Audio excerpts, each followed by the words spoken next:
Toka ya moko igoro,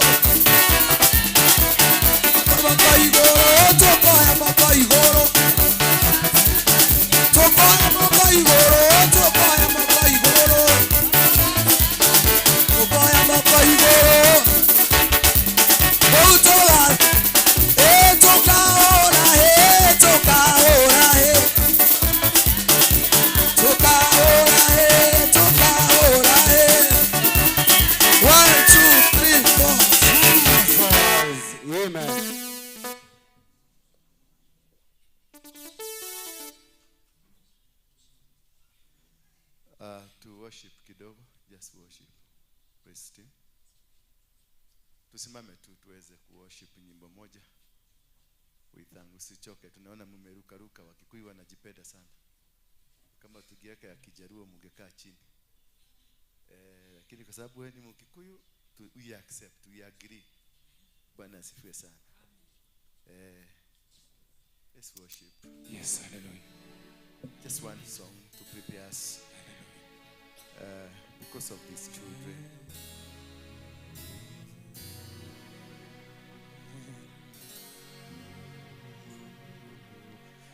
Just lift up your hands. Prepare yourself for this wonderful word that is coming. Yes. Ask God to give you total concentration. Ask God to give you, to prepare you for the kingdom advancement. Today is a day of kingdom advancement. Nidagoteya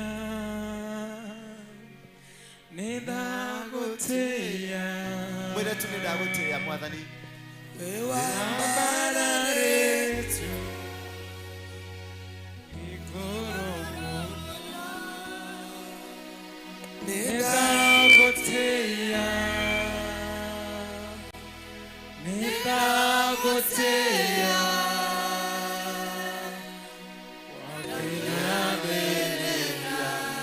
Fungua tu kinywa chako mwambie nidagoteya. Nidagoteya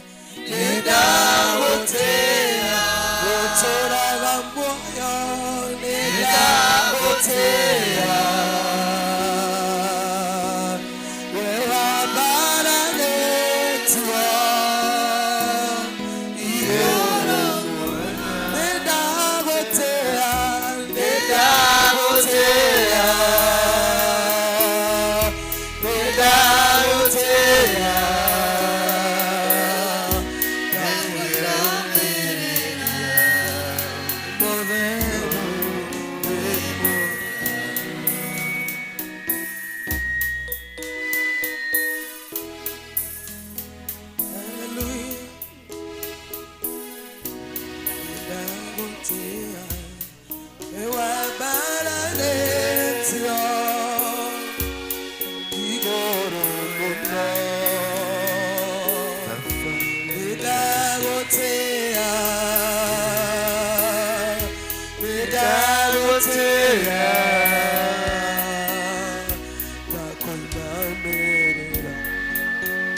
Nidagoteya mwathani.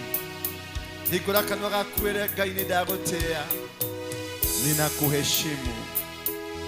Bwana, you are the master, you are the king. We worship you. We worship you. We worship you.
Mwanahia mwadhani wako.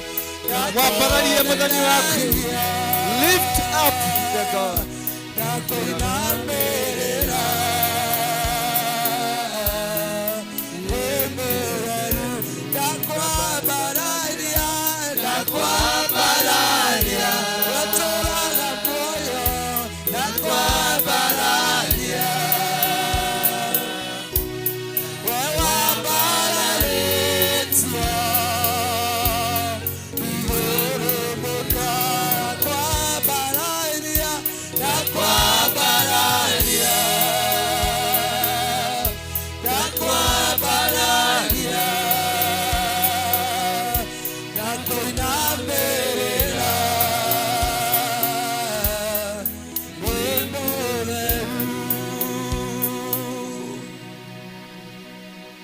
Jina lako litukuzwe.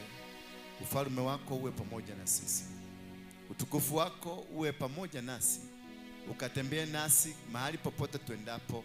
Neno la leo ukalizungumze mwenyewe. Ukanitumie tu kama chombo nikazungumzie watoto wako, na ukawafungue masikio yao wakasikie neno lako. Mungu wangu, niongoze tu, maana wewe ni Mungu. Hakuna Mungu mwingine. Hakuna kitu hata kimoja kilicho duniani wala kilicho mbinguni kina uwezo wa kufananishwa na wewe. Umeketi kwenye kiti chako cha enzi, mahali utukufu wako unawaka moto. Moto huo Baba, na ukatuangazie. Tupatie mwanga wa kutumulikia, tukakuone, tukakujue na tukakuthamini. Hakuna Mungu mwingine. You are the only God. You are the master of all masters. We are the masterpiece of your work. We are just the vessels to be used because of your purpose. We are here to advance your kingdom, to make your kingdom known, to make your kingdom believed in. God, forgive our sins. Cleanse us with the blood of Jesus Christ. Guide us to walk according to your own will and according to your own plan, because you are the King, the King of Kings. In Jesus' name, somebody say amen. Thank you. Put your hands together for Jesus Christ. Mpigie Mungu makofi. Piga makofi mazuri. Pigeni makofi mazuri, mazuri, mazuri, mazuri, mazuri. Unapoketi chini kwenye kiti chako cha muujiza, tunamshukuru Mungu. Asante sana, maana naona mmepambana na hali ya leo. Nikiwaangalia hivi, naona hali ya leo mmepambana nayo. Wewe unakaa huko nyuma kwa nini? Sasa hiyo ndio ule umang'ani nilisema sitaki hapa. Kaa kalikule ngine kubali kupangwa. Hiyo mangamu na kuanga nayo lazima muapiwe. Unaona kiti iko mbele, lazima uapiwe. Hiyo mangai sitaki hapa. Sit as you've been told by the usher. I have appointed them. They are acting on my behalf. If you can't listen to them, you are not here for me. Just go. Bwana Yesu asifiwe sana. The orders I issued must be followed strictly. Now, I'm not begging. I'm not doing what? I'm not begging anybody. If you feel you cannot be able to fit in the instructions ambazo nimezitoa, just get out of this place. We don't need you. We need somebody who is obedient. We need somebody who is royal. We need somebody who is who has a teachable spirit. Bwana Yesu asifiwe sana. So if you don't have that teachable spirit, you don't belong to us. You belong somewhere. Enda kwa Rejo Maria, ukarukaruke kwa barabara. Enda kwa Israeli Sidonyo, ukarukaruke huko. Hapa ni discipline. We rather have 10 people who are going to heaven rather than have 1,000 people who are headed to hell. Ama namna gani? Ama tutafute watu wengi wajae mikora. You must change. Bwana Yesu asifiwe sana. You can never be an advanced criminal than me. Yes.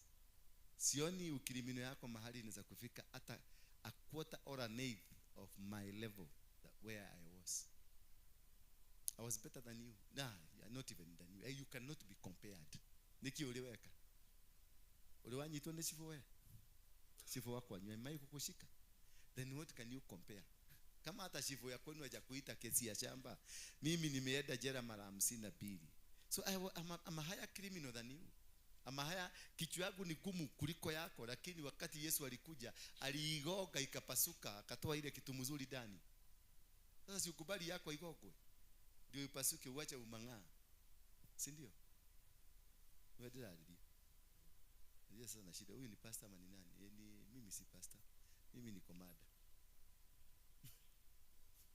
Bwana Yesu asifiwe sana. Na ukiingia nyumba ya komanda lazima ukae kama nani? Commander. Now behave like so. This is an army of Jesus. Yeah? We are soldiers. I am a soldier. I am a soldier.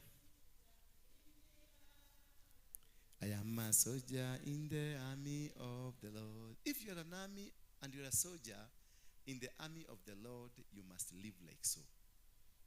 Bwana Yesu asifiwe sana. We have been going through a topic here, the kingdom of God. Today we are looking at the advancement of the kingdom. How do you advance the kingdom? Are we the one to advance the kingdom, or it is God who is to advance the kingdom? Who is supposed to advance the kingdom? We have learned to counter. Jesus did not bring religion. Jesus' message was about the kingdom of heaven, purely. It was about the advancement of the kingdom. And when he left us a prayer, he said, hallowed be thy name, thy kingdom come, that it may be performed here, that it may be advanced here on earth as it is advanced in heaven. Praise be the name of God. Therefore, it is about Jesus Christ's mission to mankind. Jesus Christ was not about religion. He never brought any religion. Christianity was formed by people who hated Jesus Christ. Did you know that? Christianity was coined by people who did not like Jesus Christ. So the agenda of Christianity is not the agenda of God. It's the agenda of the enemy of Jesus Christ. Then I was looking and trying to find, where did this name Jesus came from? Because I went through the alphabeticals of the Greek, Hebrew, and the Italy. There is no J. There is no J. The name of Jesus I discovered was Yeshua Hamashiach. Then who changed from Yeshua Hamashiach to Jesus? And where did they get this name Jesus from? That makes you understand what is the agenda of the devil and the agenda of God. Because they killed the messenger, but brought the message to us that was tampered with. The message was not from the Roman Empire. The message was from the Jew, where Jesus came from. But they killed Jesus, and then they took the message of Jesus in the Roman Empire. Then the Roman Empire brought it to us. Then they told us this is what Jesus meant us to be. Meaning we might be, not be having worshiping or talking about the Jesus, the true Jesus, instead a Jesus that was created by Constantina and Akina Nimrod. Bwana Yesu asifiwe sana. Because that is where you ask yourself, why do you worship on Sunday? Is Sunday the day that God rested? No. God rested on Saturday, the seventh day. But we are here to rest, to emulate God, because Sunday we believe is a day that God wanted us to be worshiping. But that's not true. So what kind of a God are you worshiping in the first place if you are not doing the will of God? If we are not in the books of God to understand, Sunday is not the day that you are supposed to worship. And what is the meaning of the day Sunday? Sunday is the Sunday. And was there a God called Sunday? Was there a God called Sunday? Yes. So what kind of a God are we worshiping on Sunday? A God, a Son God. Hallelujah. I'm just preparing you to understand the concept of the kingdom of God vis-a-vis the concept of the religion. Religion is not the will of God, but the will of man to substitute the will of God. Did you get me now? It is the religion, it is not the will of God. God's will is the kingdom that Jesus brought to us. Thy kingdom come. Because God is a king. And when God is a king, he speaks of who? A kingdom. And when he speaks of a kingdom, he speaks of a royal family. Because each kingdom has a royal family. And the royal family is you and me. Meaning we are subjected to the rules, laws of the kingdom. And that kingdom is superior to religion. Religion is a connotation, a plan, a theological agenda that brings the agenda of a man who sat down and organized, how are we going to rule these people? Bwana Yesu asifiwe sana. People are not supposed to be ruled. People are supposed to have dominion. A dominion that is from heaven. And that is why in the book of Genesis, as we've studied and we learned, that God gave dominion to man. And then he told man, subdue. So from Genesis, the book of Genesis to Revelation, it has never said that deliverance is the program of the kingdom. Salvation is not the program of the kingdom. Religion is not the program of what? The kingdom. But those are tools to advance the agenda of the kingdom. Jesus never speak of deliverance. He delivered. Bwana Yesu asifiwe sana. Jesus never talked of salvation. He saved. Jesus never talked of healing. He healed. So healing, salvation, and the blood and the cross, those are not what was the intention, but those are propagations of the major program, the kingdom. When you come to Kenya, we have the president, and the president has a cabinet. The president have police. The president have an army. The president have people around him working. Departments. Salvation is a department. Healing is a department. Healing is not kingdom. Is not the agenda of the kingdom. That is not what brought Jesus. He used healing to advance, to magnify the power of heaven.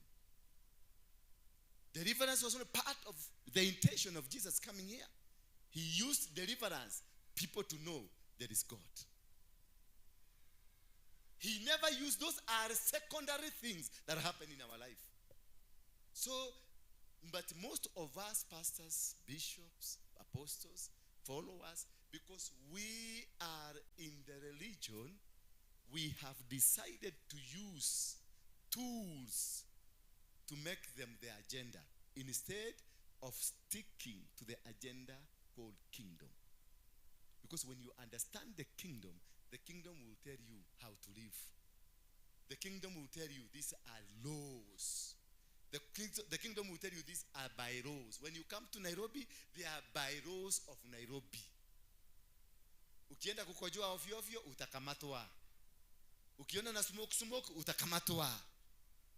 Bwana Yesu asifiwe sana. If you drive recklessly, you'll be arrested. By who? By the agents of the kingdom. Sijui kama tunaelewana hapo. Are we getting it? Because I want you to come back into the kingdom and get out of religion. Because religion has not helped us. Religion has led me to have my own church. Kanitha ka Waruige, kanitha ka Margaret, kanitha ka Apostle, kanitha ka Karaoke. And it is not that way. He asked these disciples, what do the people say about me who I am? One said this, another said this.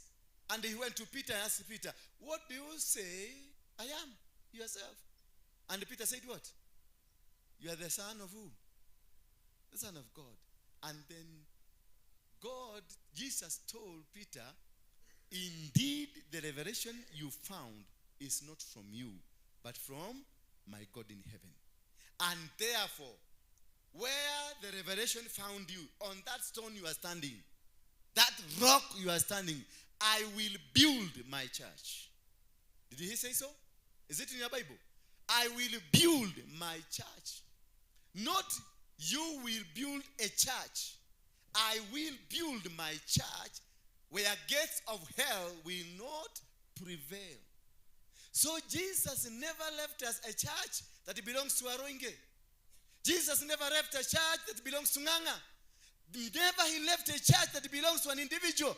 He said, on that rock where the revelation has come to you, I will build a church. Myself, me, Jesus, I will build a church where gates of hell shall not what?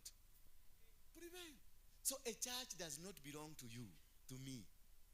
And and that's why you say, people have been asking me, let us make a poster pale. And they design the poster. But then they designed the poster. Then I found my picture there. I told them, ngojeni kidogo. Because this is not my church. Bwana Yesu asifiwe sana. And then little utaona nikipata mke, utaona kwa hiyo picha nimeweka nini? Kipenzi hapa, mimi nimesimama hapa, kipenzi kiko hapa mbele, nimekishika hivi, tumeposiwa. Meaning, this is my kingdom. It is not a church of God. Never be lied to. Ati picha unawekwa picha pale ni baba na mama, pastor na mke. That is not God. That's not what Jesus said. Jesus left his church. So if there is a photograph to be put there, it is a photograph of who? Jesus. But do we even know Jesus? Who knows Jesus? Even the disciples of Jesus, they never understood. They never know Jesus. Hawakumuelewa. That is, even when they were looking for Jesus, not many people knew Jesus. That's why they had to go for Judas to go help them identify Jesus. And Judas told them, yule mtu ni mutaona nimehagi. Meaning these people, they were looking for a person they didn't know. Sasa huyu msugu tumewekewa kwa picha ni nani? Kama wale waliua Yesu wenyewe, they didn't know. They were looking, because when these people are from the government, the Roman Empire, who are looking to kill Jesus, but they didn't know the person they were looking for. They knew there is a man moving around here, a very powerful man advancing the kingdom, but they didn't know him. They had to go to Judas to ask Judas, can you be able to help identify this man?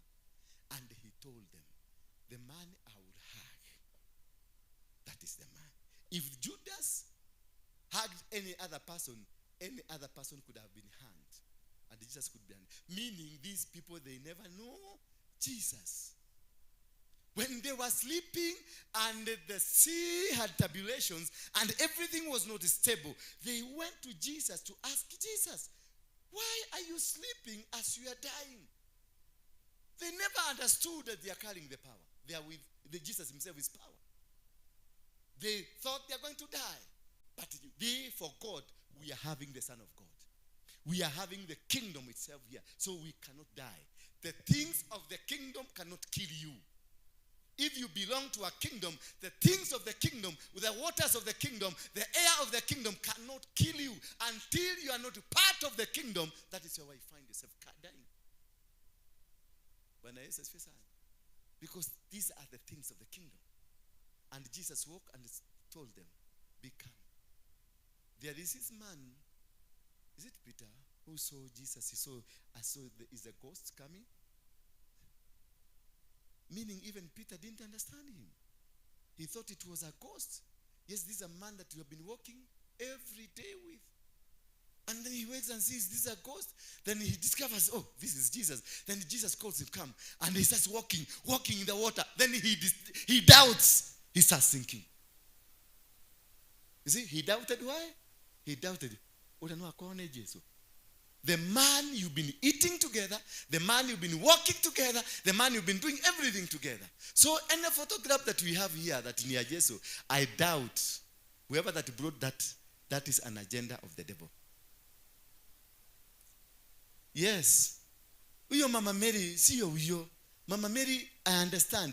The Russian government, I told you last year that Jesus was not white, he was black. Then you called me Mogoroki. See, I told you that. Then you called me? Because I understand Jesus was speaking Amharic language. And Amharic language is in Ethiopia. Is that not true? Amharic language is the national language of Ethiopia. That's the language Jesus was speaking.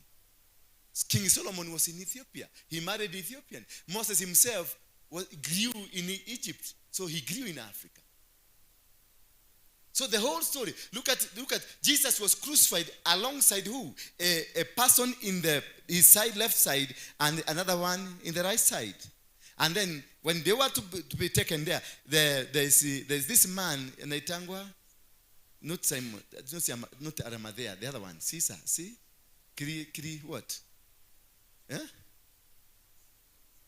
The Cyrene, yes, Simon the Cyrene, good for you to understand. The Simon the Cyrene was not a white man, but he was supported from a man from Niger in Sudan. Sudan and Niger were one.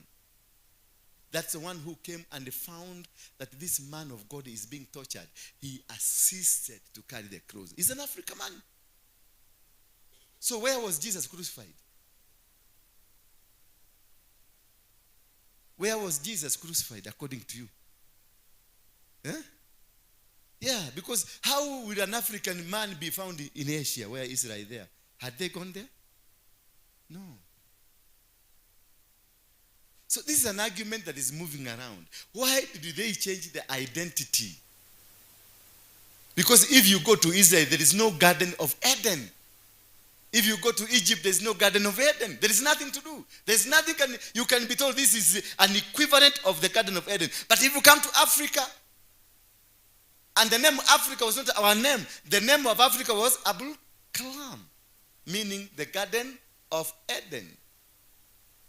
Ethiopia was also our name, meaning the Garden of Eden. Then what changed? What transferred? It was a game plan to change the plan of the kingdom of heaven. They used the same kingdom, but diverted it, because that was the agenda of the devil, to remove us from the kingdom. Because when God created man, he created man so that man can be the prefect, the leader to lead while on earth. Because that's why, let us make man who looks like us. And when they made man who looks like us, they gave him the land called the Garden of Eden, and they gave him the permission to dominate. And they gave him dominion. Then they told him, subdue the earth.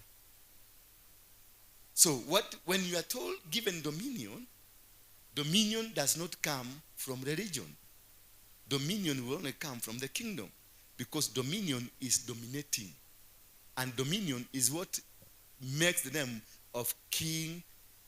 It is a king who is dominating a dominion. Are we getting there? So when you are praying, our Father who art in heaven, hallowed be thy name, thy kingdom come, you are asking for the dominion of God to come from heaven and come operate as it operates in heaven. So when I come with my religion, does it make sense of a dominion of a kingdom? No. Because I will come with my denomination. I will come with Catholicism. I will come with the PCA. I will come a Muslim. And what I will teach you, it is what the people or the council of the synagogue, they sat down in a boardroom and they decided these are the rules that you're going to follow. Not what the kingdom is saying, but this is the institutional rules. that we have decided as members of the board of the church that we shall have 2 pastors, we shall have this steward, we shall have a cleaner, we shall have this. Meaning we sat down, but we never consulted the heavenly plan. Because the heavenly plan is different from manly plan. Only this can work if you understand the kingdom and the principles of the kingdom. When you understand the kingdom and the principles of the kingdom, you go back strictly to understand. When you are a son or a daughter of the king, you can never go wrong. When you are a son or a daughter of the king, you cannot be poor.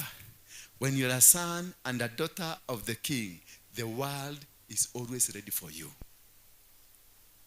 Can the American embassy deny the son of Ruto visa, even if he is going to sleep for a night sleep? No. Because he will be carrying an accompanying letter from the office of the president. The son of Ruto will not even bother to go to the embassy. The minister in charge of foreign affairs will take the passport of the son of Ruto. And the passport of the son of Ruto, it's not the same passport you are carrying. He has a diplomatic passport, meaning he belongs to a royal family.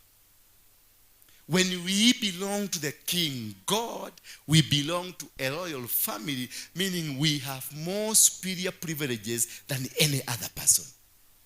We walk freely, we stand freely, we win battles, and it's not we win battles, the kingdom will win battles for us. Because the kingdom has the officers to do the job. Therefore, until such a time you understand that, you will never be moving here and there seeking help from people, because you will have understood yourself that you are a child of the Most High. And when you understand yourself, you are the child of the Most High, then you disqualify yourself from any struggles on earth. Speaking to this girl here, you see, and she had some problem somewhere. I won't tell you because you are not very good people. Then she had a very serious problem. She was crying to me, help me. And I told her, we were in the office, I told her, just go rest. God is working on your case. Then she started telling me how we can coin a lie. How can we do what? Coin a lie so that this lie can work. Because there, what we were discussing about, lies do work. And many people who are there, they live on a lie. They are earning on a foundation that was created by a lie. Then she told me, and she even taught me how to lie. Then I told her, just go, God will speak. And she went. Then she called another lady somewhere. The lady told her, go back to Muchugaji. He is the only man that is going to help you in this case. Go and prepare a seed. Go lay it on the altar. Then the rest God will work. That's what you're told by somebody who is far away. Very far away. But for her, she's working for a lie, and she came to teach me how to lie. She was alinipeleka kwa rehearsal. Venye nitasema na venye nitaandika. Then I told her, just go. Do you have a sacrifice? She told me yes. Go put it on the altar. Go. Then 2-3 days later, she comes to a different report. Do you know what? God has worked miraculously. And ask her, did the lie work? No, we have not even lied. We have not even said anything. Just God has worked. How did God work? The retro baby fought for herself. Have you ever seen is it 3 months? 3 months. A 3 months speaking. And it's telling these people, I'm not going home. I want to live here. Now, was it a lie? Was that a lie? I'm not going home. Is the lie you prepared? Is it what that you are preparing? No. God had a different plan. Because when you laid a sacrifice here, you connected the heavenly kingdom, and the heavenly kingdom started doing the job. Now you are lie and yourself, you are put aside, and then the job is done. Bwana Yesu asifiwe sana. And the people, unlikely people, came and rescued. And they said, no, this one is not going. Unlikely people came and said, this one is not what? Is not going. Others were saying, let them go. But unlikely people, the senior most came and said, no. And they asked the baby, what are you saying? I'm not going. You say I'm not going? Yes, I'm not going. At 3 months old, I'm not going. What? I want to stay here. To do what? I want to stay here. And they had no option. Immediately a letter was given. And they are staying. Are they not saying? Keep your lie to yourself. And don't tell anybody. Look at me.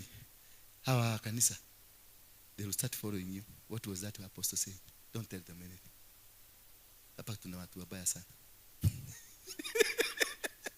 Don't talk to anybody about it. Yes. Learn to shut your mouth. The kingdom vis-a-vis the religion. You don't know what you lack until you discover the powers in the kingdom. The day you discover the powers of the kingdom, you will not be struggling. Because you are a son, you are a daughter of the kingdom. You don't suffer. When you are a son or a daughter of the Most High, you don't suffer. You call the name of the boss. You call the name of the king, and the things will just work. Things will just do what? I think that we did it a long time. That is last week. And now I want us to look briefly at the keys to the kingdom advancement. The key, vifunguo. The keys to the advancement. Today we are talking about advancement of the kingdom. How is the kingdom advanced? How do we advance the kingdom? So we are looking at the keys. What is this that you require to advance the kingdom? And advancing the kingdom is to your benefit, not to somebody's benefit. It is to your benefit. When you advance the kingdom so that the kingdom can become good to you. You advance the kingdom so that the kingdom can speak on your behalf. You advance the kingdom so that the kingdom can do what you cannot do. So that is the reason we advance it. So every agenda that we have, we need to emulate Jesus Christ, because Jesus came to advance the plans of God. He came to do exactly what God could have wanted to be done on earth, because he spoke to the Pharisees and the Sadducees and called them, you religious people, you have the scripture, but you don't understand the scripture. They had the scripture, but they never understood the scripture. But when Jesus went to the synagogue, he was taught for a few years, and he understood the scripture, and he understood the scripture was about the kingdom of God. And he went out to advance the kingdom of God. So wherever he went, he healed people. He never preached about healing. He just said, be healed. Because that was the power. He was exercising the power of the kingdom. He found people who were bound, and he loosed them. He never preached to them. He never take them to school. He never made it a subject. No. He told that woman, your sins have been forgiven. Why? Because this woman had sinned against the kingdom. So he knew, what's your problem? Is a sin, yes. Yes, you are bleeding for 12 years because of sin. He told this woman, your sins have been forgiven. And he went. They waited for him to pray. Just like you wait for me to pray for your sacrifices. I don't pray for the sacrifices because you have done what God has instructed you to do. I never instruct you to bring a sacrifice here. It is God who spoke to you. So if you have fulfilled the will of God, who am I to pray for it? You are in contact with God. You have fulfilled the will of God. Mimi naingililia wapi? Niambie tu. Umetumwa na Mungu, umeambiwa peleka this 1000 kwa madhabahu. Na umesikia sauti. Na hiyo sauti umeitii. Maombi yangu inafanya kazi hapo. Mahoya makwa megukira hau. Niki ingihoya, niki gugatia, gugake. Diuma kuomukirekanira, diuma kuokenengerwo mbeca icio, dinamenya ukeneo, wewe irirwo kuwa bahasha eno ipeleke kwa madhabahu. na ukakuja ukafanya hivyo, meaning umesikia sauti na umesikizana na yeye. Mimi sasa nitakuja kusema maombi gani? Labda niseme because I'm not understanding the conversation you had. Just being obedient to God and doing the will of God succeeds you, makes you successful in the plans of God. So don't come atumelete dhabihu hapa, unahitaji kuombewa because unaonaga mtu amelete na anataka nijue ni pesa ngapi amelete, maana ameweka shilingi 30,000 na ameweka hapo ndani na anakodoa jicho aone nimejua ni 30 na ameandika jina yake hapo na namba ya simu na ameandika 30,000 ndio ni namba ya simu ndio nikupigie. Bwana Yesu asifiwe sana. Na ameandika jina ndio nikujue. Alafu ameandika the figure ndio aniusie uoga. I don't look at that. Sikukuitisha pesa yako mimi. It is God who spoke to you. Akakwambia peleka hii ndio itafungua maisha yako. Peleka hii dhabihu na ukamtii. Ulipomtii ukakuja, ukailete hapa na ukaiwekelea hapa. Period. That's the end of it. He was just looking at how you behave. God can come and give you 1 million shillings hivyo tu from nowhere, akupatie. You've been praying for money and then God gives you 1 million.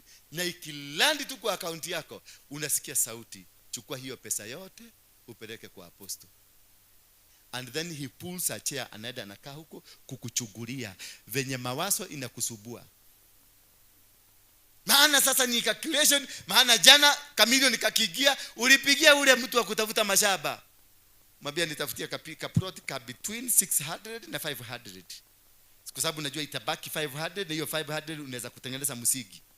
Ama weka kinyumba kama bati ukaage hapo. Alafu asubuhi wakati unaongoja huyu mtu akulete mashamba, ripoti ya mashamba amekupigia nikukuja na kuja. Asubuhi hiyo huyu mtu wa mashamba anakuja, amefika, unimwekelea chai, sauti inakuja, sauti nyororo.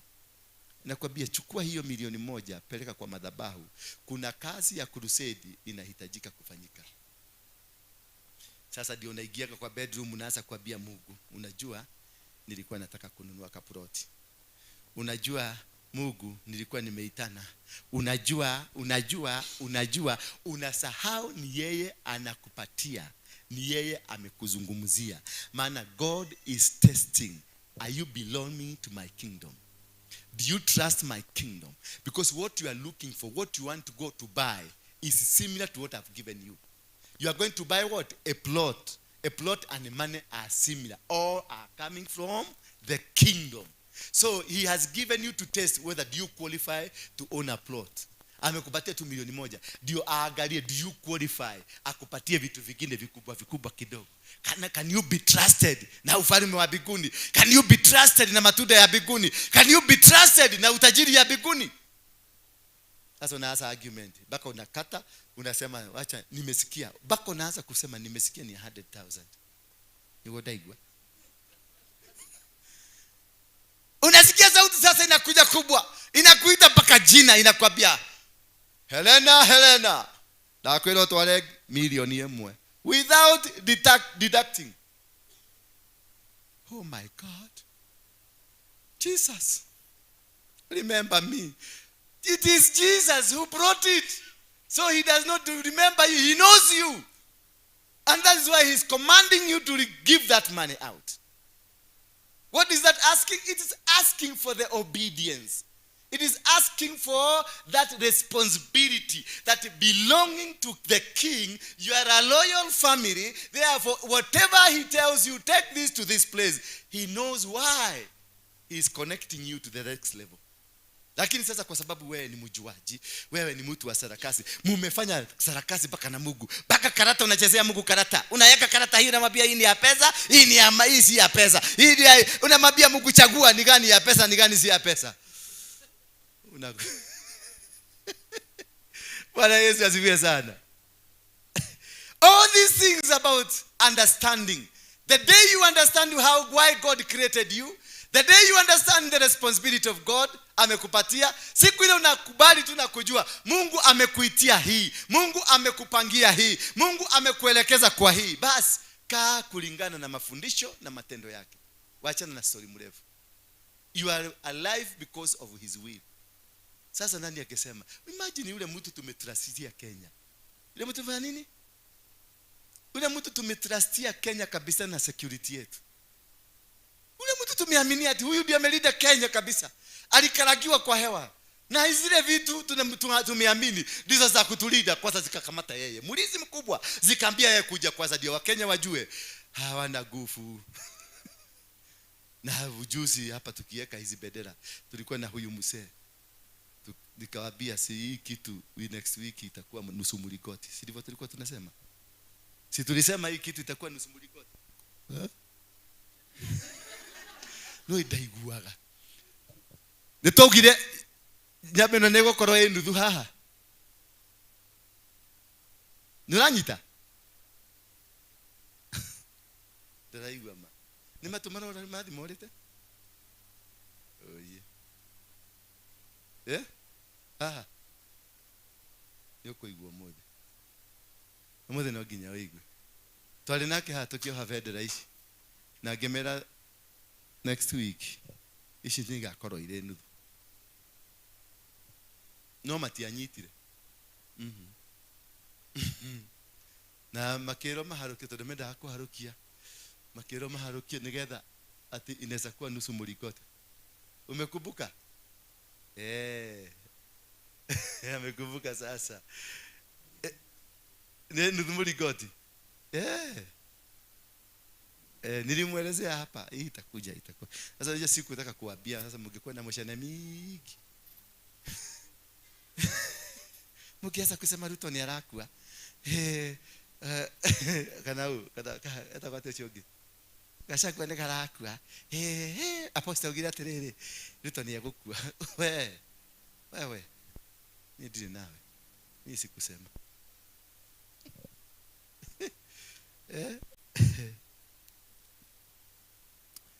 The main objectives of the devil was to make us fight against God.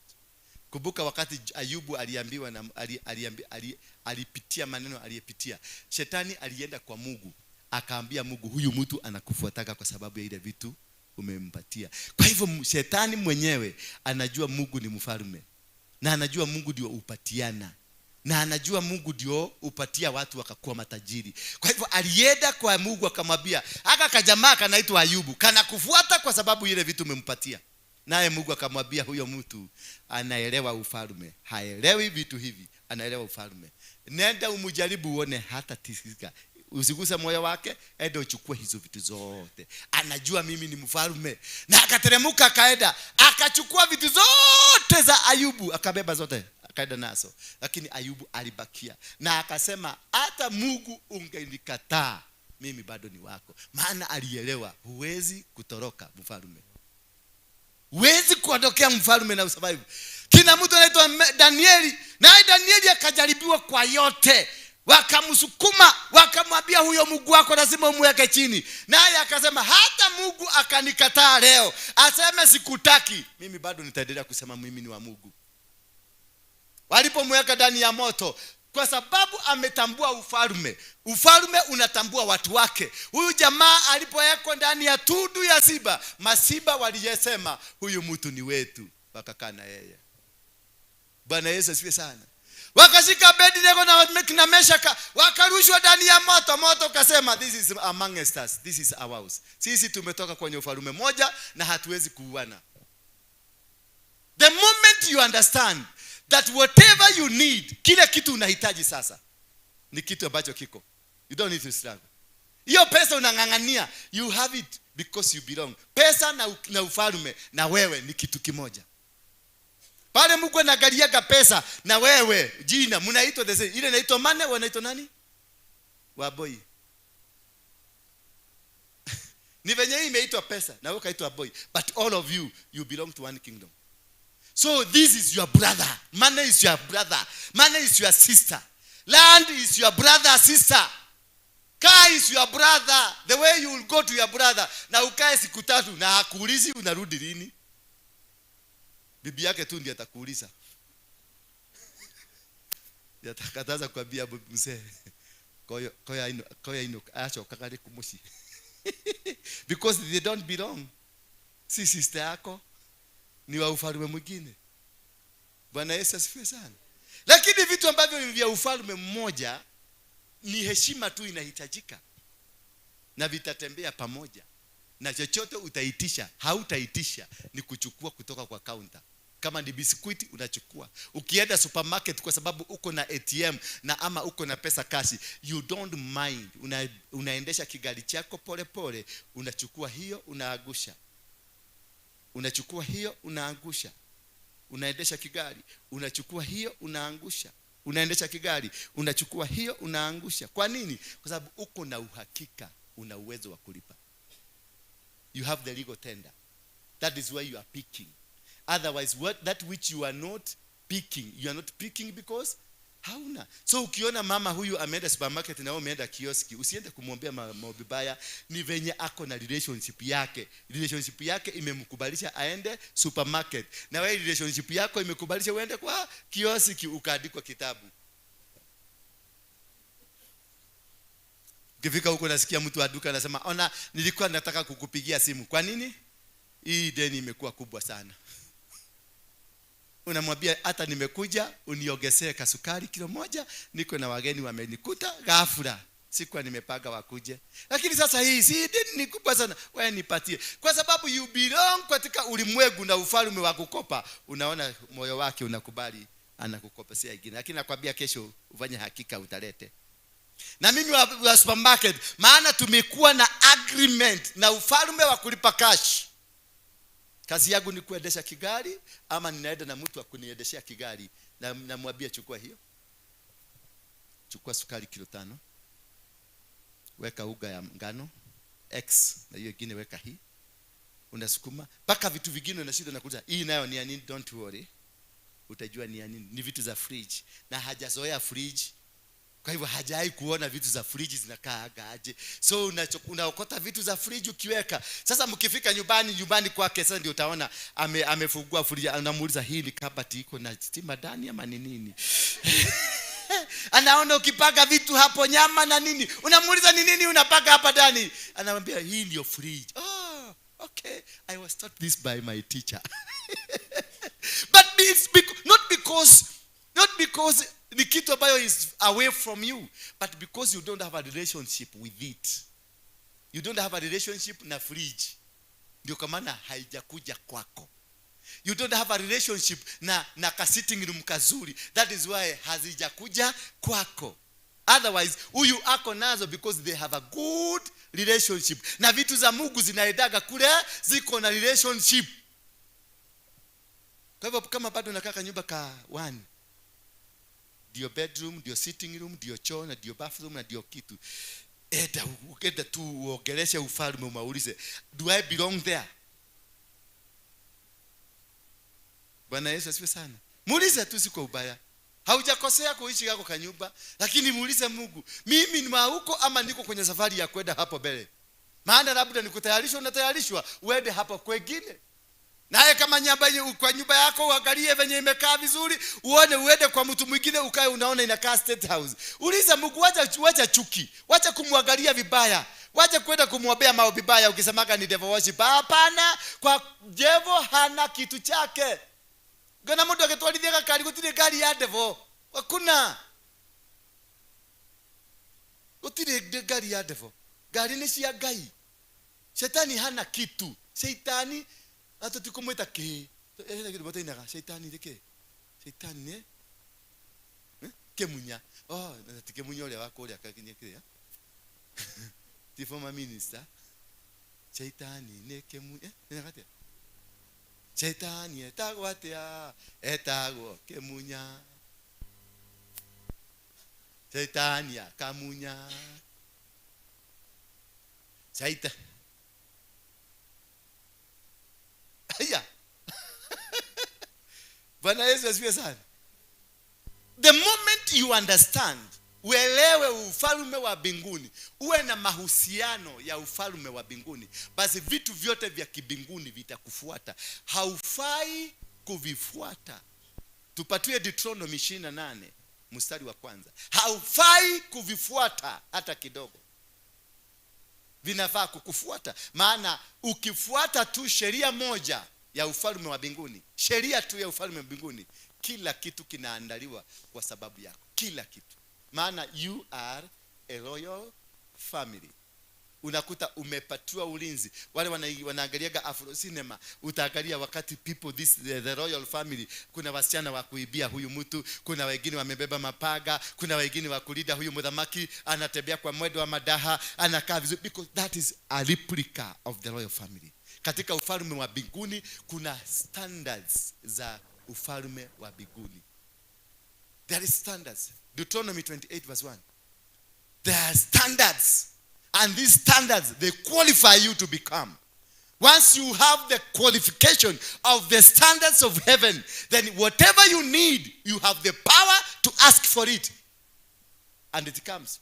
And many other things, they will follow you. Listen here, Deuteronomy 28. Where is it? This guy is today. Deuteronomy 28. Yeah, it is there. Now it shall come to pass. It shall what? It shall, and they are not in will. They are not saying it will come to pass. Because if it is will come to pass, it is 50-50. But when you say it shall, it is a must. Si mnaona najua Kisugu? Si mnaona nimesoma vizuri? Yes, I understand. Yeah. Now it shall come to pass if you diligently. That's key number one. Key number one to the advancement of the kingdom. If you diligently obey the voice of the Lord your God, if you diligently understand your master, hearing the voice and obeying the voice, it is understanding. Understanding God. Anataka ufanye nini? Anataka ukae wapi? Anataka ukue nani? Anataka ukue ukifanya nini? Where you are you here because God commanded you? Are you here because you heard the voice? Uko kwa hii kanisa kwa sababu ya sauti ama ni YouTube? Bwana Yesu asifiwe sana. Uko kwa hii kanisa ama ni kwa sababu umepelekwa na shida, umekuja kuobewa, umekuja kununua mujusa? Ni mujusa. Bwana Yesu asifiwe sana. Do you understand the plan of God?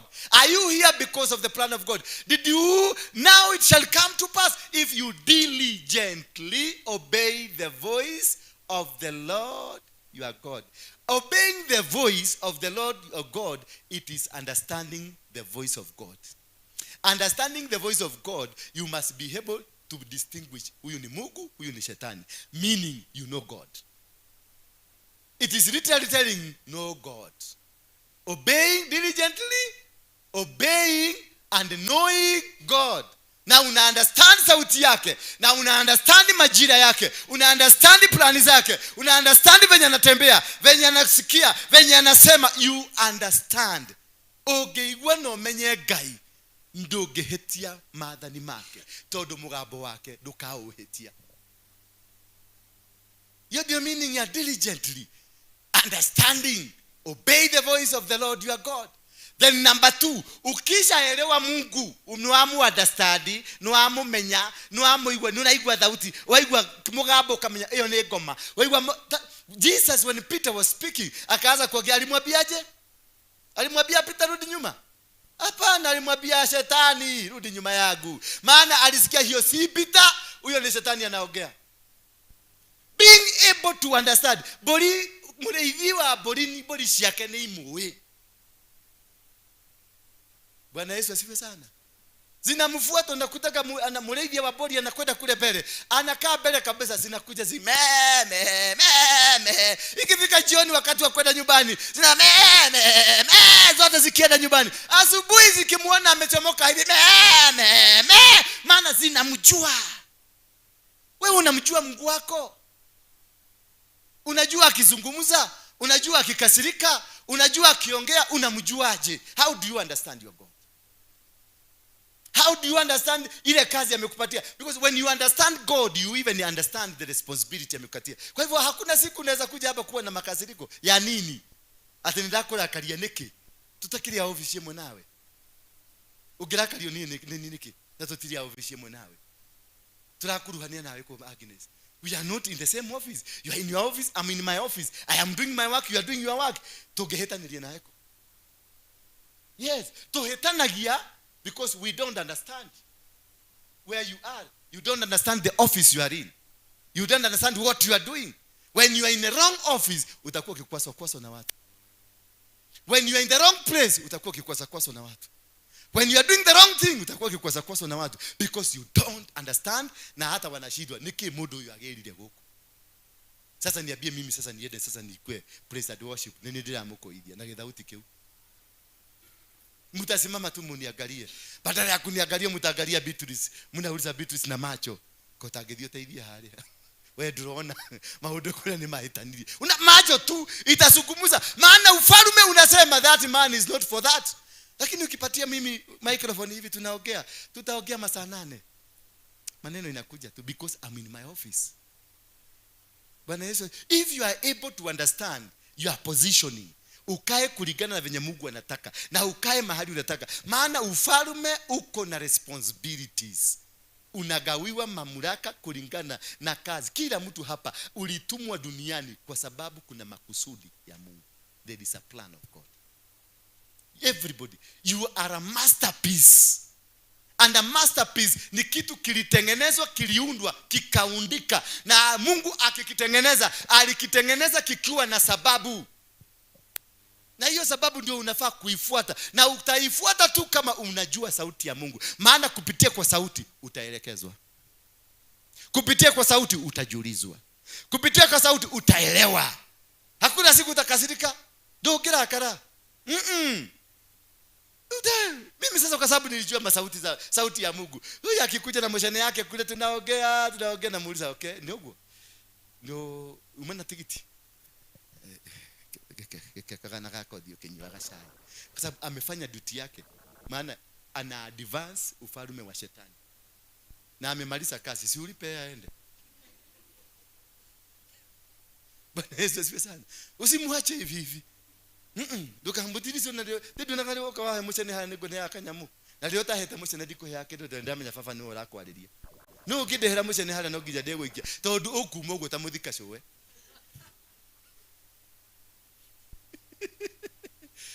The devil does not pay you. Utachoka tu niko kuhege kombe gesha hiyo nywe na hari ukeinuke na hari njoka cikiringo. Bwana Yesu asifiwe sana. But when ukijua na understand sauti ya Mungu, uta understand Mungu alikuitia kwa nini? Alikuita kwa nini? You will know why you are in this church. You will know why you are there where you are. Utajua hata kimwanaume kikuje ni kizuri ni kitoro na kihadisa na si chako utajua this is not my man. You will not waste a single minute. Ukikunywa na yeye machai Serena ya bure. Utakunywa machai at the end of the day utaachwa tu. Siwezi poteza mami siligete kahida gaku nawe. No nyedire gutware Serena ngugurire cai. Menyage ndina kirimu kimwe haha ndenda kinywe cai kana ndina murata ndi haha ndenda anywe cai kana ndina mukora wi haha ndenda eke atia anywe cai tondu ndari akinya Serena ri nari akauga ni akinyire Serena no ndiragotoa to ni kwendete acha ndauta ndira tena besha ni tuiguithanitie na baba kuria matuigo akahe tumateni twega twagutumagira na irimo na nduoge. Yes, that once you understand how God has positioned you, you live a happy life. Hata wakuje na mitego gani hawatakupata. Utajua tu unajua geke ni kilimo gyoka kuhenia. Okay, tuthi tukanywe chai. Utakunywa chai na ukule. Alafu nikupatie ya Bolt. Na nikwambia ni mimi ndio nitaitisha Bolt. Ndio nilipe sitakupatia. Uende ukifika hapo waambie mtu wa Bolt wewe acha nishuke nilipatie hiyo pesa. Mimi nakwambia ukifika Bolt itanionyesha umefika ni 600. Ninatumia mtu mwenye Bolt pesa. Uende ukijua kule kwetu kwa ufalme wa Mungu tuko na kila kitu. Wewe ni maskini tu na kaaga ukidoea. Sababu you are in the wrong kingdom. Mani ya gocho mwenda kadedoreka. Yes, because I want to show you how primitive you are when you are serving the other kingdom. And how good looking you will be when you are serving the kingdom of heaven. You brag. You walk like a king. You live like a king. You do things like a king. Because you belong to the kingdom.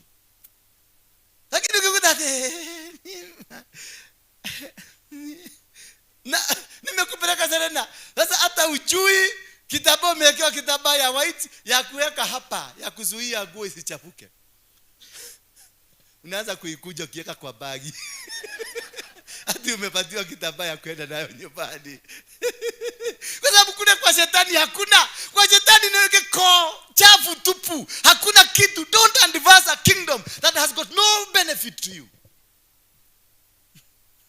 Na mtu mpaka ameenda kwa choo amelarua, amechukua tissue paper ameweka kwa sababu zimeandikwa Intercontinental. Ameweka kwa mfuko diende akatishia raia kwao. Because kwao na shetani wanatembeaga hivi. Hawajui kukaa mzuri. Hawajui kukula chakula mzuri.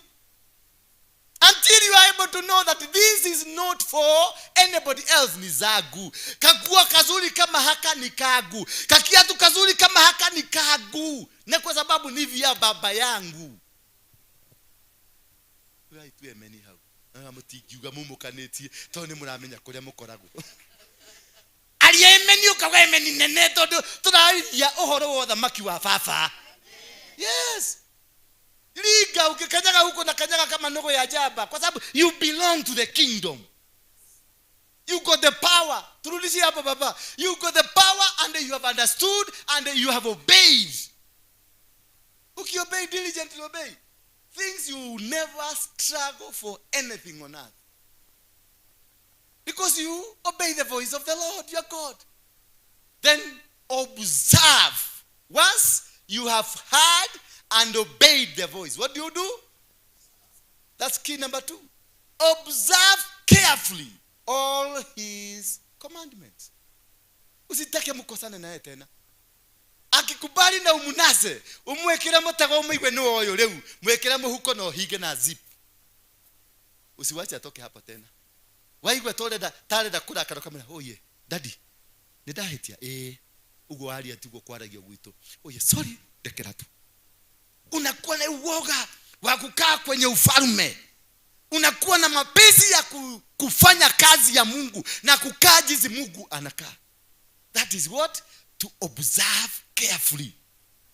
Tiate thaici iwe mukristo to kanitha-ini ucoke uthi urumone ikanga haria mwete agwete mwanamke aiki yako, mwanamke ni mama yako, takataka hii maya makanga na mori we ni nugu naita nani mwanamke na the 1 hour ago umokwa mukira na ameria sakramenti wenyihe.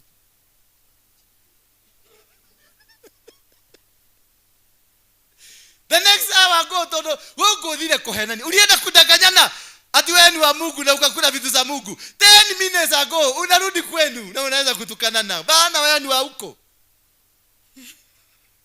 Unasahau wewe si unakasirikaga haraka lakini huyu ametoka huko.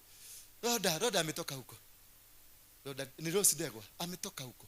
Huyu alikuwa anapita tu pikipiki inapita tu na ikanyaga. Na kijana akakiamuka kwa teko mmoja, mama ni nini? Anakashikia hapa. Sasa unaona ni agent mkubwa huko.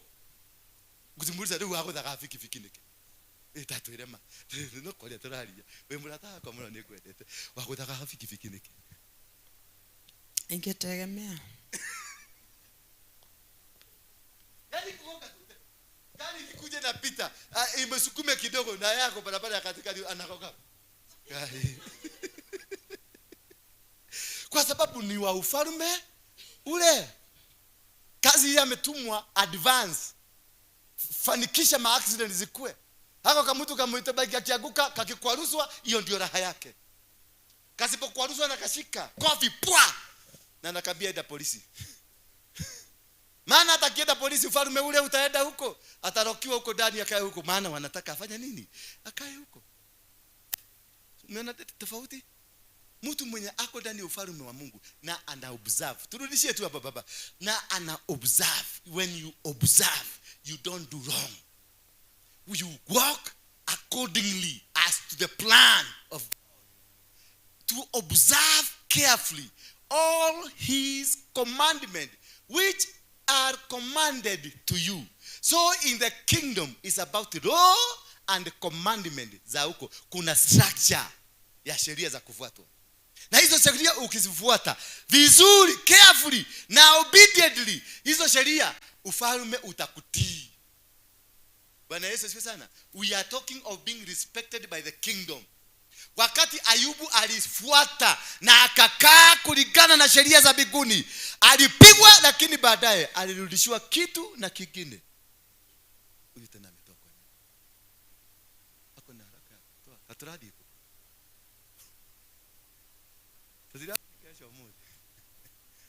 And to observe carefully all his commandments which I command you today, that the Lord your God. Sasa sikiliza hapo. Hapo sasa ndio unapatiwa nini? The master key. The master key. Then that the Lord your God will set you high above all nations of the earth, because you have superseded the plans of the devil. Now you are given master key to be above all, not one, above all nations, not people, all nations. They will be under you. They will obey you. Unafika kwa kuna nani nishaibeba kwa gari yangu? Karo nishaikubeba. Polisi wakikuja wanafanyangaje? Anasimamisha gari, anasimama, anakaa katikati ya barabara ndio gari ikifika. Naenda pole pole, naweka avocado. Namuuliza, how are you sir? Oh, karimu nene. Anapiga saluti. Eda. Why? Because the kingdom of heaven is a friend to me, and they will not allow anybody to come and disturb me. Bwana Yesu asifiwe sana. And all things. Now, twende hiyo ingine, verse hiyo ingine, sasa you understand what will happen to you when you observe God, when you live with God, when you walk godly, and all these. Oh, can somebody say all this? And all these blessings shall come upon you and overtake you, because you obey what?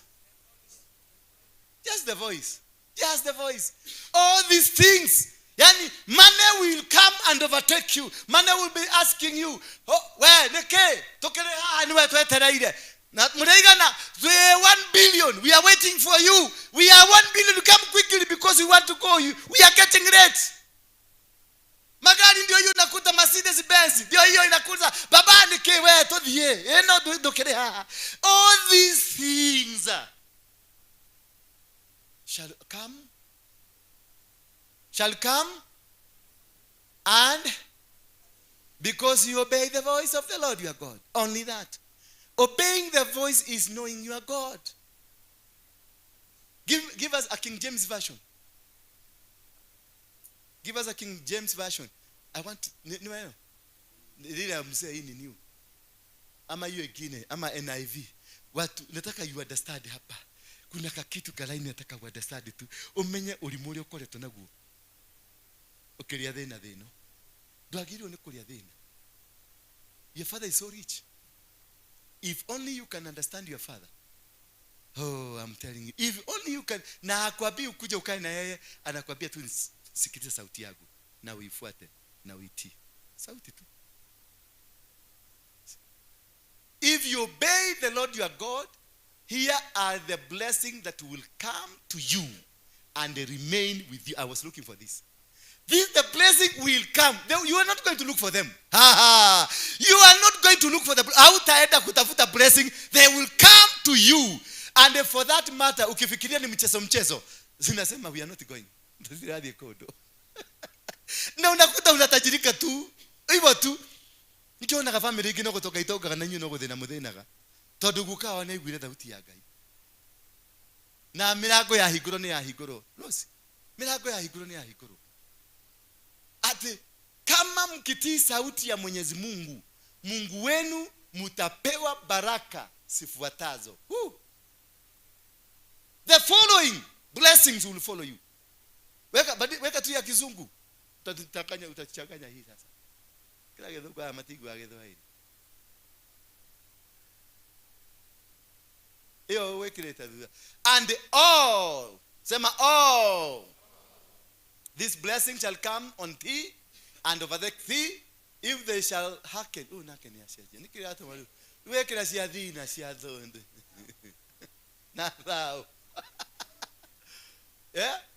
That if you obey the voice of the Lord your God, this blessing shall be, blessed shall you be in the city, and blessed shall you be in the country. Then rudi nyuma kidogo tu, nyuma tu kidogo, hiyo line ya juu, but before that. And all these blessings shall come upon you and overtake you, and because you obey the voice of the Lord your God. Tuendelee, umeenda sana. Tuendelee basi. Blessed shall you be in the city, and blessed shall you be in the country. Just by obeying. The blessing, they will come and overtake you. And now, what are the kind of blessings? You shall be blessed in the city, you shall be blessed in the village. Bwana Yesu asifiwe sana. Bwana Yesu asifiwe sana. Aworo, unaishi wapi?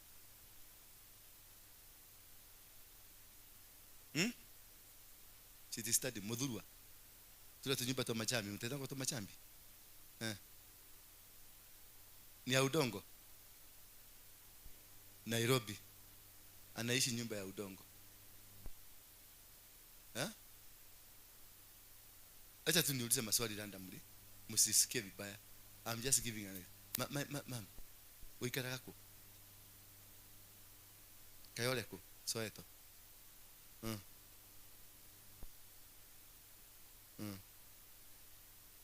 Nyumba hii nate. Ya mafati. Kishaki kwa nyuni kule nyumba ya mafati. Kwa nyumushi kishaki. Nisia mafati. Ugo maisha maria wikaraga huko na magicagi ni mamwe. Ndiakuria we. Wikara nyumba ya mafati na kwa nyugicagi ni kule nyumba ya mafati yanyu. Let's Yes. I'm just trying. Kuna mtu anaishi Kibera, anaishi nyumba ya matope. Si mlienda Kibera? Mkaona nyumba za matope. Lakini ikifika Disemba na bebaga bagi anasema ametoka Nairobi. Ameenda kwao Bugoma, ameenda kwao Murang'a na bagi kubwa akisema nyumeteko. Hiyo ni Nairobi. Yeah? So that is how you discover whether you are blessed or you are not blessed. Kwa nyumba, kwa nyugeshagi, baba yenu amejenga nyumba uko na bedroom kubwa mzuri, iko mpaka na choo ndani. Lakini hapa Nairobi unaishi kasiko, choo ni ije na bafu ni ije. Ukitoka huko lazima uplani venye utaenda kuoga. Kwa sababu ni line, ploti mzima ni mbali pamoja. Sasa uliuko home kuambia watu unaishi Nairobi? No, you are not in Nairobi. You are in a transferred village. Hello. You are in what? A transferred village. You are not yet blessed. Because the Bible says, utabarikiwa ukienda na utabarikiwa ukirudi. Maana kule ulitoka nyumbani, lazima standard ya kwenu ukifika Nairobi badilike. Bwana Yesu asifiwe sana. Lazima standard ibadilike. Kwa sababu ndio urudi nyumbani ukiwa umebarikiwa. Urudi nyumbani ukizungumzia ukuu wa Mungu. Urudi nyumbani ukizungumzia jinsi Bwana wa mbinguni amekutendea. Sasa wewe utasema nini? Na hapa naonaga mkiiba hiyo wimbo. Na ukirudi nyumbani unaenda mpaka haukuoga asubuhi kwa sababu laini ilikuwa kubwa. Lakini ukifika hapa kanisa, amenitendea Bwana. Unaiwa sauti ile kama mwela. Emmanuel amekutendea nini? Na hata hujaoga.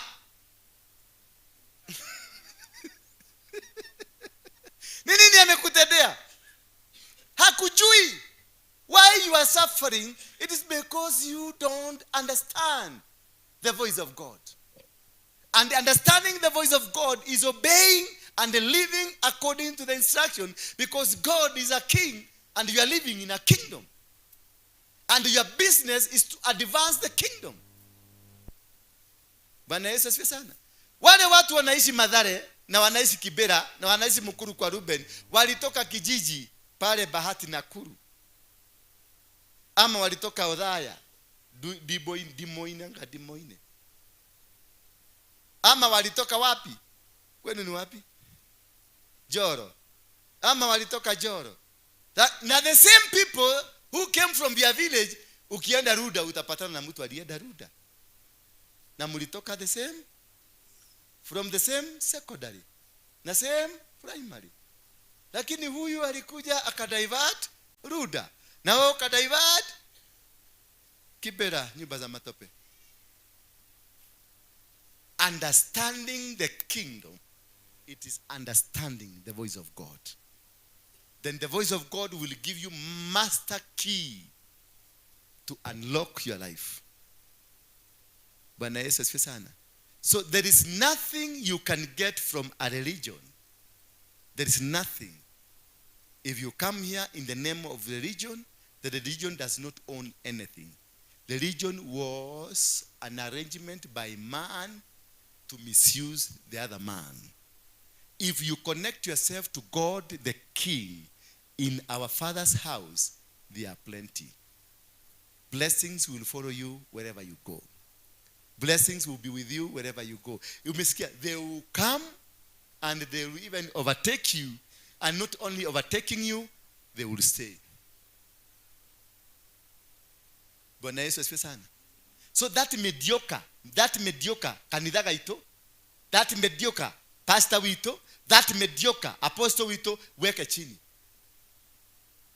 Search for God. Search for who? Once you search for God, you will hear his voice. Once you hear his voice, you will understand his kingdom. And you will be able to ask for your things. Period. Simusimame basi. That is all what you needed. That is all what you needed. Shika sadaka yako.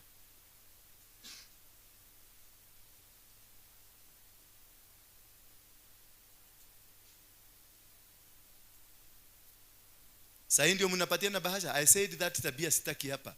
Mtu akiingia kanisani anapatiwa bahasha.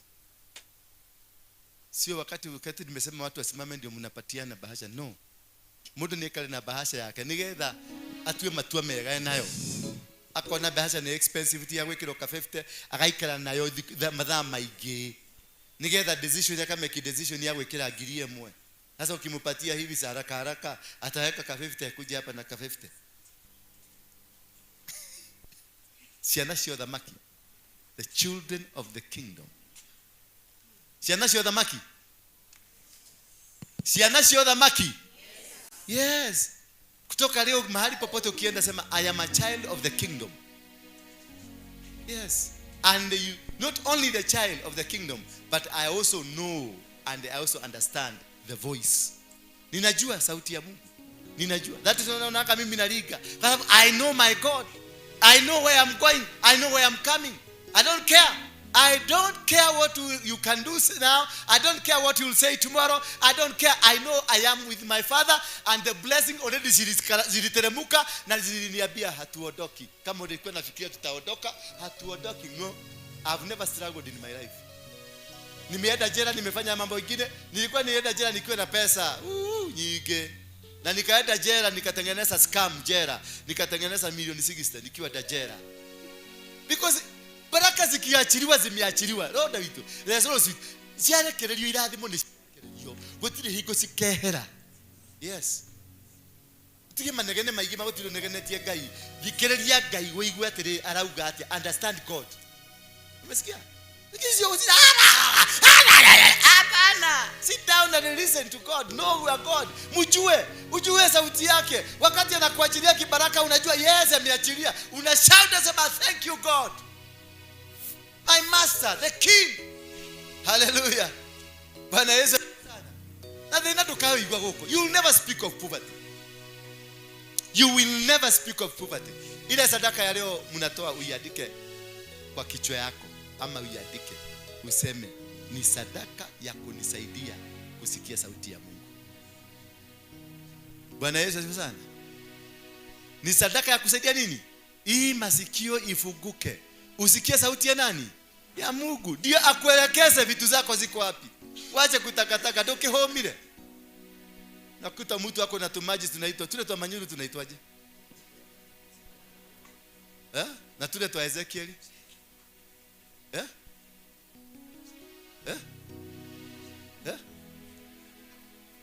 living water.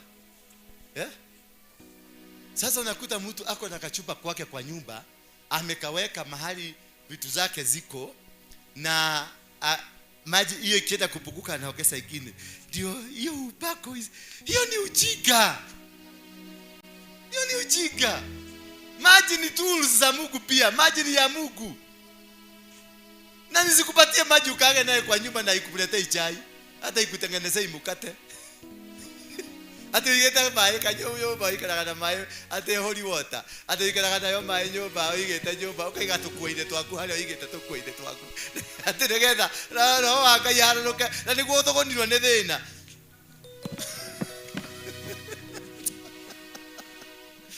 Chikana hata uko na hadi kachifu. Hakajega ha mwana nekuire kachifu. Mwana digo dikeka. Hadi kachifu nilipatiwa. Nikipatana na ingia ofisi ya mkubwa naenda kufanya interview.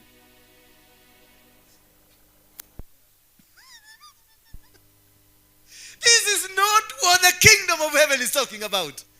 The kingdom of heaven is talking about you understanding God, understanding your God, and knowing His voice, because a command is enough from Him. Doors will open.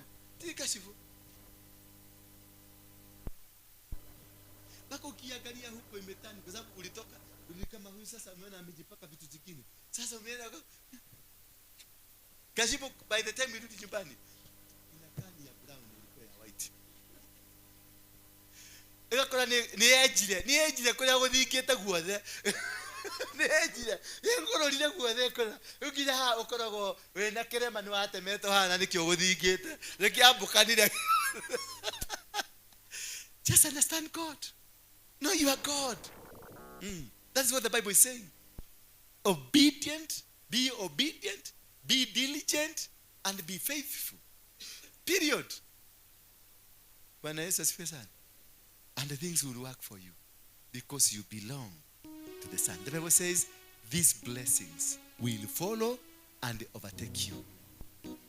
You don't need to go looking for the money. Don't look for the money. Look for God. God will command everything that belongs to Him. He will command that job.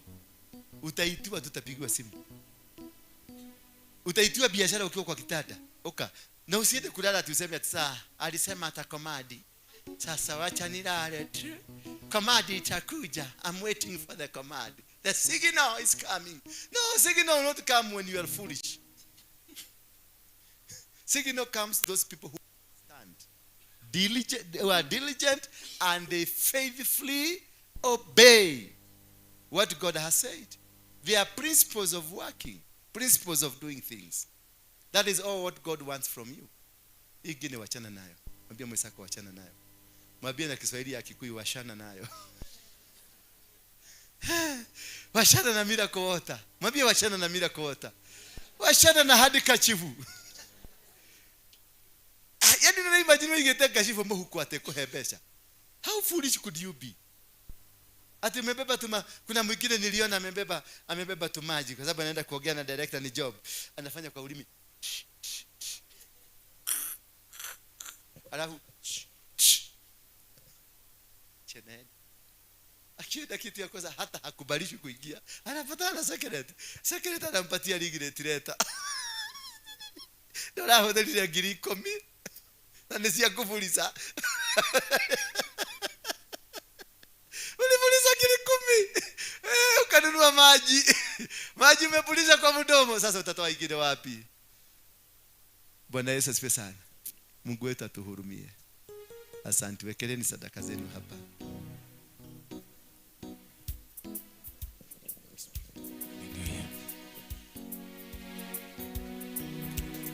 Leta sadaka za sifa kwako Bwana.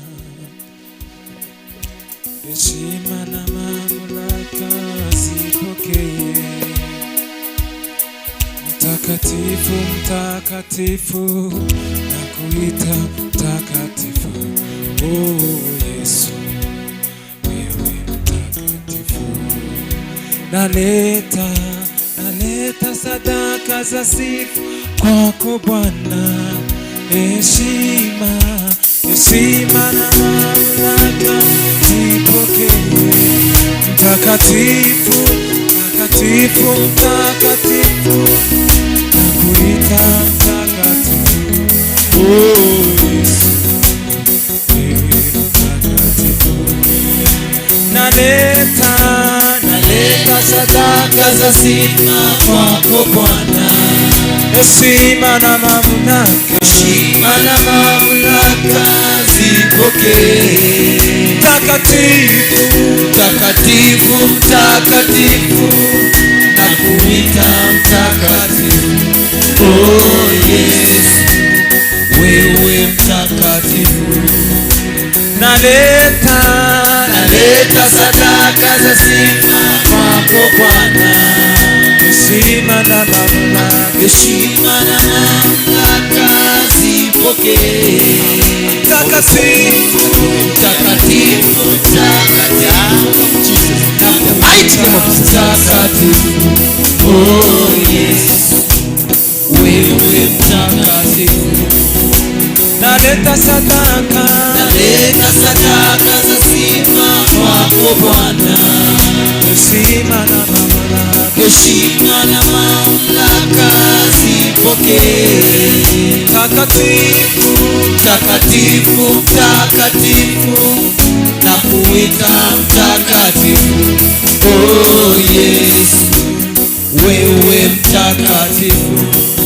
Naleta sadaka za sifa kwako Bwana. Heshima na mamlaka zipokee. Mtakatifu Bwana wa mtakatifu, mtakatifu, nakuita mtakatifu. Oh Yesu, wewe mtakatifu. Haleluya, haleluya, haleluya. Bwana asifiwe, watu wa Mungu. Mtumishi wa Mungu Dura wa Rwigi anawatangazia mkutano wa Injili. Mfalme wa Amani Caravan kwa ushirikiano na makanisa mbalimbali ikiwemo kanisa la The Synagogue Crusaders for Christ inakualika kwenye crusade eneo la Roiro, Githurai, Zimmerman, Kayole, Mweki, Kasarani, kote kule ninawaalika kwenye crusade ya kuvunja madhabahu. Mimi naitwa Askofu Daniel Kwesi, mwenyekiti wa Grace Ministers Alliance hapa nchini Kenya. Na rĩu twĩna crusade ĩngĩ, a powerful mega crusade tugakorwo tukĩhunjĩrio nĩ ndungata ya Ngai Apostle Dura wa Rwigi, na nĩ agakorwo arehetwo nĩ gĩkundi kĩnene mũno gĩa The Synagogue Praise and Worship Team, The Synagogue Band, Bethel TV na aini a kĩgoco. Nĩ tugakorwo na aini mwendete, nĩ ngakorwo kũnjĩtagwo kĩama wa marũreko-inĩ rĩu. Ikorera renge ni ona ndona mokere Dena Jesu wakwa ni edena majikore. Nĩ tugakorwo na mũini wĩtagwo Lucy ugaga. Nĩ tugakorwo na Ngaruya Junior, King of Kĩgoco. Iroho Jehova aligoro yakwa Tonya jitiririe maguta mutwe. Na nĩ agakorwo arehetwo nĩ njamba mwendete mũno na nĩ ndata mũno ya Apostle Dura wa Rwigi ĩtagwo Waithaka wa Jane. Aratani ndacoka thutha mĩaka mĩingĩ tũragajũrũrĩte atĩngĩcaria thayũ. Don't miss out, man. You don't want to miss these. Mark the date, 28th of April. Kwambia thaa 8 ũkorwo ũkinye tene nĩ tondũ gwakorwo kũiyũrĩte mũno with Apostle Dura wa Rwigi. Nĩ twakorwo na aini ta Jabidi, Daddy Owen na aini a Kĩgoco a Central na arĩa angĩ othe magakorwo me hamwe na ithuĩ. Majina yangu naitwa Ann kutoka Soldiers Band. Bwana Yesu asifiwe. Kwa majina naitwa Moses Kato. Mimi niko katika Soldiers in Christ Band. Jina langu ni Flosi Nyawera, part of Soldiers Band. My name's Pastor Gilbert Makamu. I want to take this opportunity to invite all of you. Kwa majina naitwa Pastor Christine, Deliverance Church. Praise Jesus. My name is Janet Lucas, part of the Soldiers Band, and we want to welcome you. The Lord will do you good. Na ufalme wa mbinguni ushuke uwe pamoja na sisi. May God bless you. Welcome. Ikorera renge ni ona ndona mokere Dena Jesu wakwa ni edena majikore. Dena Jesu wako aniede na madikorera renge